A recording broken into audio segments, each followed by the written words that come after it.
Kia ora Aotearoa, it's August 5th. I'm Zoë George and this is the Podium, wrapping up all the overnight action from the Birmingham 2022 Commonwealth Games. It was a slightly quieter day today for the Kiwi team after yesterday's epic 10-medal haul, but cyclist Georgia Williams has helped grow the medal tally this morning with a bronze in the women's road cycling time trial. Michaela Harvey placed 20th. In the men's, Aaron Gate placed 4th in the men's time trial, while Tom Sexton placed 9th. Williams said it's a nice change from her day job of riding professionally in Europe. It's awesome. I ride for my trade team all year, and don't get to put on the silver fern very often, but when I do, it's amazing. Yeah, exactly. Grateful for the support of my team. We have a pretty busy calendar on at the moment, so they're letting me skip a race, which is really nice, and I'll head straight to Tour of Scandinavia after this. At the Athletics Stadium, Sam Tanner's qualified for the final of the 1500 metres after a bruising first race. Yeah, a couple of times I was having to bob and weave and get through, different athletes, and lucky I'm skinny, so I'm like, get through there. But it was fun. While gold medal winning high jumper Hamish Kerr says it's an exciting time for New Zealand athletics because the sport offers so much variety. It's also something that's awesome for New Zealand athletics at the moment. I mean, I've spoken about it a couple of times, but we're in a position at the moment where we've got athletes in every single event, and that's something that going forwards is going to be awesome because it means that more kids can get into it. It's more inclusive. Any body type, any body shape can come to athletics and realise there's an event for them. So it's just super cool. Reporter Rob Van Royen is following all the action. Kia ora, Rob. Morning. A tough day on the field for hammer thrower Lauren Bruce. What happened? Yeah, absolutely. The shock of one of the shocks for athletics, the most disappointing, including if you count the sevens teams, you'd have to say Lauren Bruce. Now this is the Oceania record holder, the New Zealand national champion. She bombed out this morning in the morning session. She didn't land a single one of her three throws, and that's her done. A 17-strong field. She was the only athlete not to register a legitimate throw. She was in tears, distraught. I couldn't send you any audio because we didn't get any. While athletes are required to walk through the mix zone after they compete, they're not obligated to stop. She didn't stop. She was wiping tears away as she walked through, and absolutely just cut a real distraught figure as she came past us. Oh, that's so incredibly tough.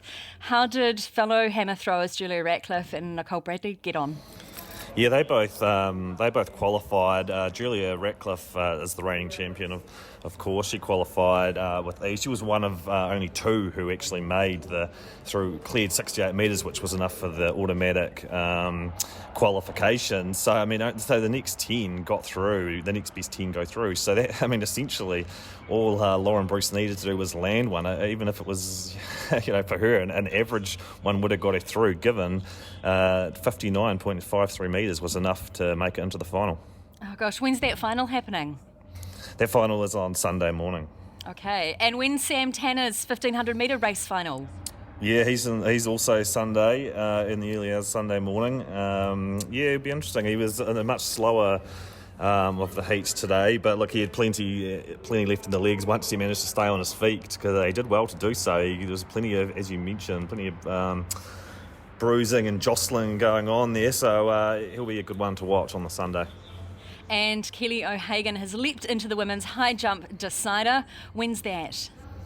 That's on Saturday night. And one of the things about being in this environment as well is that the media will get together in the media room, which I understand is getting a bit pongy. Yeah, look, it is here, and I thought at Coventry Stadium where the sevens was, it was bad. It was a bunker, a bit of a bunker there, and poorly ventilated one. But it's been a bit next level here at the Athletics. I'm either looking for a peg or I don't know what to do. I think it's fair to say a few people don't know about deodorant. How about even a bit of Lynx Africa wouldn't even go astray. Ugh. I do not envy you at all. Reporter Ian Anderson, things aren't pongy where you are at the road cycling, is it? Well, I've got a almost totally absent lack of smell, fading eyesight, bad hearing, so probably not noticeable, but it's quite possible. Only one medal for the Kiwis today with a bronze from Georgia Williams. How were the others? Were they pleased with how they went? Yeah, it was a really tough time trial course. Usually with time trial cycling, they're fairly flat events designed to sort of suit riders with a lot of speed, flatline speed, who can keep that going for 30 or 40 minutes or so. But this was a really technical course with a lot of bends, a lot of descents.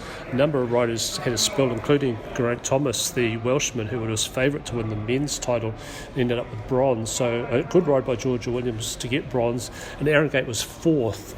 His would have been his fourth medal of the Games. Obviously, he got 3 golds on the track. He was about 90 seconds to 2 minutes behind Thomas in fourth place. It wasn't as close as that, but it was still a good effort from Gate, who noted that there weren't as many hills on the velodrome. And I understand a Ghanaian rider has captured some attention. Yeah, this is a good story. Chris Simons, 48-year-old from Ghana, was one of the tail enders, not surprisingly, in that field. He wasn't last. There was still a number of riders behind him, including the other team member from Ghana. He is a doorkeeper at the House of Commons, and his training is riding to the Palace of Westminster for work each day. Oh, how wonderful. What a great story. And I guess, do I dare ask about transport? Still improving, although I suppose that's a worry given that we've probably only got about 4 days left. You don't want to still be on the improve when the whole thing is finished. The bus today to the time trial, which is out in Wolverhampton, left at 6:45 this morning. So I was there bright-eyed and bushy-tailed, but I was a little bit perturbed when the bus driver asked me if I knew directions. I did tell him I was from New Zealand, but I did also tell him I had a phone with Google Maps, and he told me that's good because I'm not allowed to use mine on the bus. Oh, so did you give the bus driver a hand and you finally got to the cycling? He actually had instructions written down on a piece of paper: turn left, turn right, turn left. These are the things we love. Oh, goodness me. And what's on your radar for tomorrow? Possibly hockey semi-finals. That may be one of the major things for the New Zealand team. We're getting to the stage now where it's getting close to those team event finals with the Black Sticks and the White Ferns and the Silver Ferns. Those will become major moments, I think, over the fading days of the Games. Here's what else made headlines overnight. Portia Bing progresses to the women's 400-metre hurdles final after finishing third in the qualifiers this morning. In hockey, Black Sticks beat South Africa 4-1 and are into the semi-finals at 5 a.m. on Saturday. In lawn bowls, Shannon McElroy was unable to qualify for the men's singles quarterfinals, and the men's fours beat Malta 14-13 in sectional play. In squash, Joelle King and Amanda Landers-Murphy are into the women's doubles quarterfinals, and King also progressed into the mixed doubles quarterfinals with Paul Cole. In diving, Liam Stone finished 6th in the men's 1 metre springboard final. We're going to take a quick detour from Birmingham for a moment because plenty of eyes will be on the All Blacks performance in South Africa over the weekend. Stuff senior sports writer Mark Hinton is there with the team. Kia ora, Mark. Yeah, good morning. I suppose it's morning, it's evening here, Zoe, but good to be with you and good to be talking some rugby in amongst all that unbelievable success by the New Zealanders at the Com Games. What a fabulous event it's been. Yeah, maybe the success at the Com Games might inspire the All Blacks to get up against the Springboks this weekend.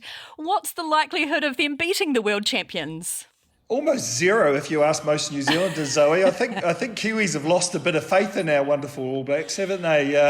It's going to be a tough ask for the All Blacks in this form with their confidence down. You would think they would struggle, but their history book says they actually do pretty well in South Africa and against the Springboks. But on form, you have to say the South Africans are favourites. Yeah, the All Blacks named their squad last night for the test. Anything unexpected there? There were a couple of surprises. Samisoni Taukei'aho, the Chiefs hooker, he gets a start. And Cody Taylor, who was Ian Foster's first choice pretty much through July, he's dropped altogether from the 23. The return of Caleb Clark on the left wing will be a big boost for the All Blacks. He's a blockbusting player, Zoe. He's fast and he's big and strong and powerful. How have their preparations gone this week off the back of all that pressure from back home and with the coaching changes? Well, it's been interesting, Zoe. They hold up a little bit I guess you could call it a rural retreat.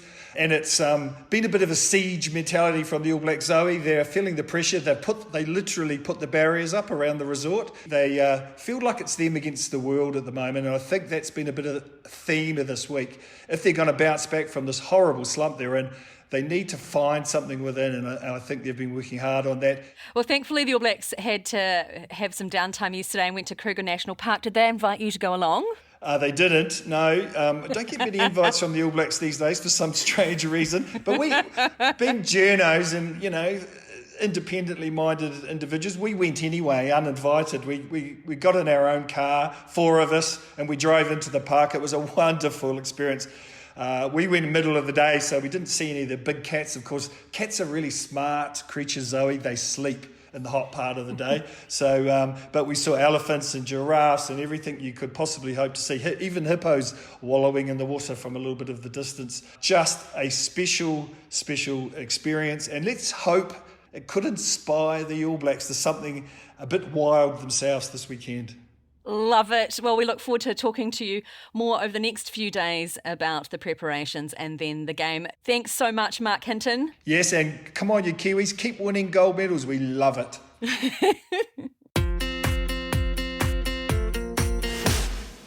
And that's it for the Podium from Day 7 of the Birmingham 2022 Commonwealth Games.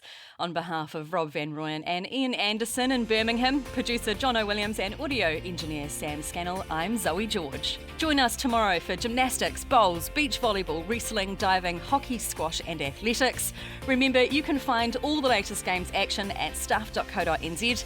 And if you liked this podcast, check out more fabulous Stuff podcasts at stuff.co.nz/podcasts or wherever you get your podcasts from. Ngā mihi, go well.